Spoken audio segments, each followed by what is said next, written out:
Это новости экономики на Якутия-24, в студии Иван Лазаренко.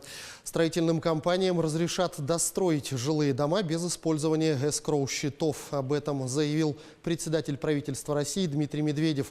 По словам премьер-министра, застройщики смогут воспользоваться новой возможностью в случае готовности дома не менее чем на 30%.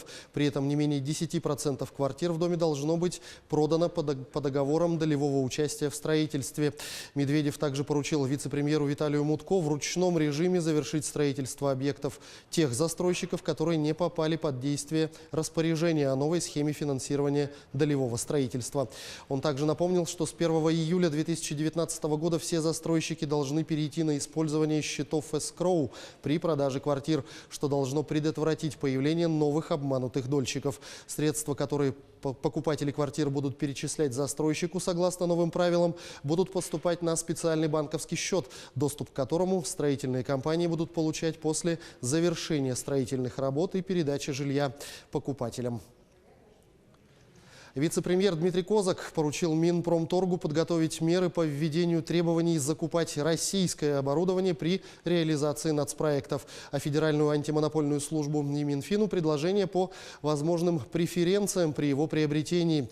Помощник президента России Андрей Белоусов признал целесообразным ввести требования закупать отечественное оборудование для исполнения нацпроектов и рекомендовал Минпромторгу разработать перечень соответствующих мер.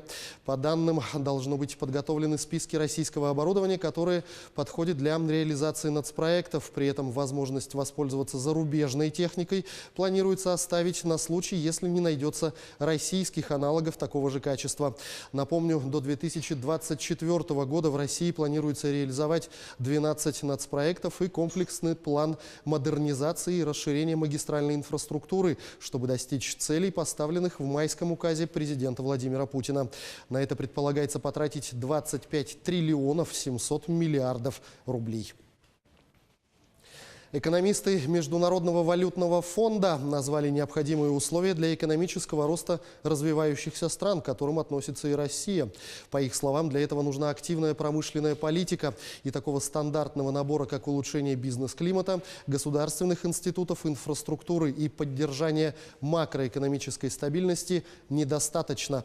По подсчетам экономистов, в период с 1960 по 2014 год только 16 из 182 экономик мира перешли из категории с низким или средним уровнем дохода в категорию с высоким. Это азиатские страны, государства, присоединившиеся к Евросоюзу, или те, которые открыли большие запасы нефти. Остальные страны попали в ловушку среднего дохода, когда производительность труда замедляется. Это происходит из-за исчезновения дешевой рабочей силы и адаптации зарубежных технологий. В таких условиях поддержать высокую производительность труда можно за счет постоянного появления новых продуктов и технологий.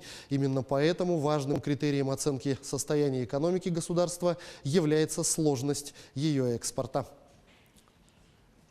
Исследование подземного рудника Айхал позволило компании «Алроса» принять решение о дальнейшей разработке рудника на 300 метров вглубь, что позволит существенно пополнить сырьевую базу и продлить срок работы рудника до 2044 года.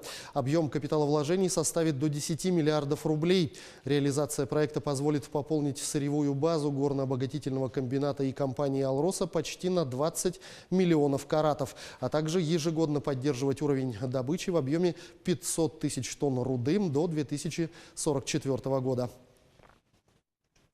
Из резервного фонда правительства Российской Федерации дополнительно выделено более 2,5 миллиардов рублей для предоставления субсидий авиакомпаниям на обеспечение доступности перелетов по маршрутам с Дальнего Востока и в обратном направлении.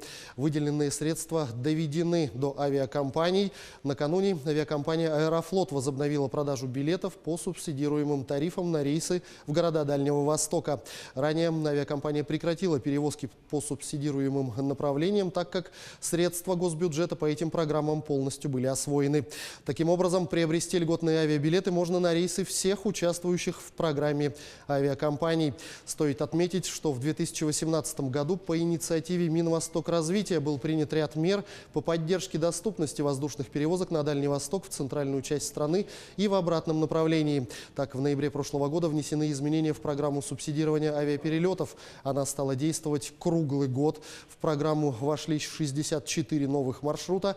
Право на льготные билеты предоставлено многодетным семьям.